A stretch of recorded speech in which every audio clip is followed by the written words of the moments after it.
Brandy shop కావాలి, మహిళల ధర్నా తక్షణమే మంజూరు.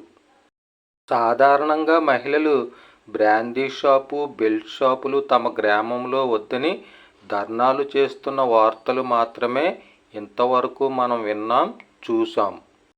కానీ ఆ గ్రామంలోని మహిళలంతా ఒక్కటై బ్రాందీ షాపు తమ గ్రామంలో ఏర్పాటు చేయాలని పట్టుబట్టి ధర్నాకు దిగారు.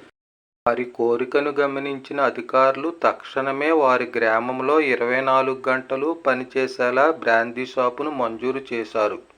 దాంతో గ్రామంలోని మగవాళ్లంతా బాణసంచా కాల్చి పండగ వాతావరణం తెచ్చారు. అసలు విషయానికి వస్తే ఆ గ్రామంలో కనీసం బెల్ట్ షాపు కానీ, బ్రాందీ షాపు కానీ లేవు. దాంతో ఆ గ్రామంలోని మందుబాబులంతా పక్క ఊర్లో ఉన్న బ్రాందీ షాపుకు వెళ్ళి మందు తెచ్చుకుని తాగుతున్నారు.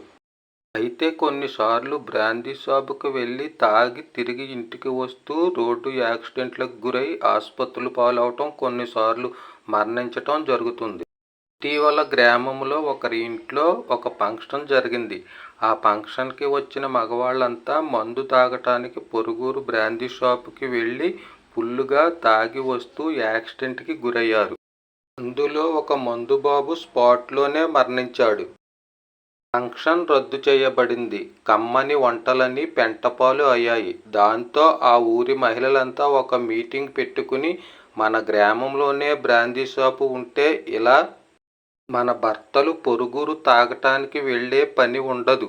ఇలా యాక్సిడెంట్లకు గురై ఆసుపత్రి పాలవటం, చనిపోవటం జరగదు. అలాగే మనం ఎంతో గొప్పగా ఏర్పాటు చేసుకున్న ఫంక్షన్లు రద్దు అవ్వటం జరగదు. కాబట్టి మనమందరం బ్రాందీ షాపు కొరకు ధర్నా చేద్దామని నిర్ణయించుకుని ఆ ధర్నా కార్యక్రమాన్ని పెద్ద ఎత్తున చేపట్టారు. అలాగే ఆ సదుపాయాన్ని మహిళలంతా కూడా వినియోగించుకుని మద్యం తాగటం మొదలుపెట్టాలని నిర్ణయించుకున్నారు. ఈ వార్త కేవలం కల్పితం. మిద్దె శ్రీనివాసరావు, విశ్వతేజ న్యూస్, చంద్రవరం.